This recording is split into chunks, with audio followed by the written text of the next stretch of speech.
Okay, all right, Devin. Take that point. We are also now joined by Probal Sen, Senior Energy Analyst at ICICI Securities. Probal, good evening. Thanks a lot for joining us. Well, weak performance from oil to chemicals largely expected this time, but oil and gas business has done well. What is your first take, and what do you think would be the outlook going forward for both these businesses? I think, yes, obviously the results, have disappointed a bit, even though, as you rightly mentioned, the OTC business performance was expected to be weak. But I think the extent of the weakness is a slight negative surprise, to be honest.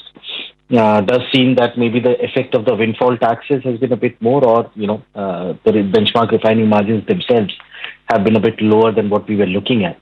Oil and gas being strong is positive. I think retail has definitely surprised on the positive. And, to that extent, I think that's encouraging. I think from an outlook perspective, what has been good is that Europe is still holding up diesel demand, and therefore diesel cracks, contrary to every other product, are extremely strong even now at plus $40 level. And given that more than 40% of their product slate still comes from diesel, that is still actually propping up Reliance's GRMs, compared to, let's say, the benchmark Singapore GRMs, which are languishing in the $2 to $4 range right now. I think that product tightness might continue, given that, in this winter, there is limited amount of additional gas available. So the gas oil to gas switching might continue to happen. So that can support, Reliance's GRMs to a certain extent.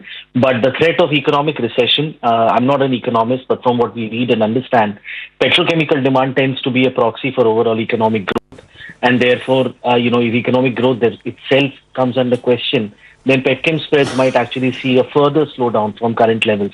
Our understanding is integrated spreads are down about $60 QOQ to about $530 a ton for this quarter.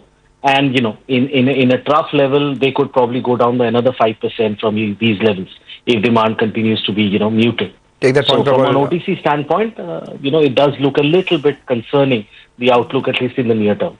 All right. So the question then is that with some businesses not doing as well and some businesses doing extremely well, Abhijit Bora, Senior Analyst at Sharekhan, also joins in. Abhijit, the last word to you.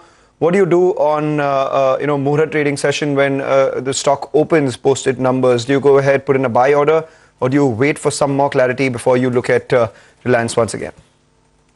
Definitely, I think that results are good, except for the O2C business or the standalone business, which were weaker than expected.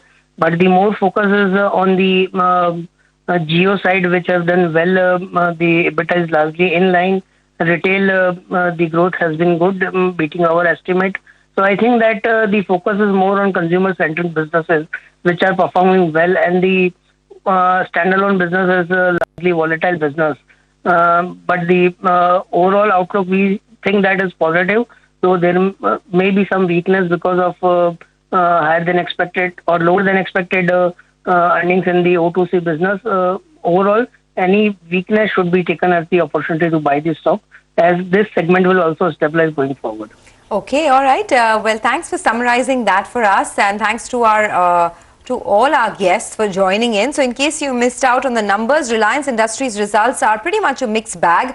Very strong consumer-facing businesses, good numbers from Reliance Jio, record quarterly revenues coming in for the retail business this time, and the consumer-facing businesses now contribute almost 49% of the overall EBITDA. There was weakness, of course, in the oil-to-chemicals business, but all in all, that was offset by a strong growth that we saw in the consumer-facing businesses for Reliance Industries. Thanks to all our guests for joining in, and with that, we will take a short commercial break and come back with lots more.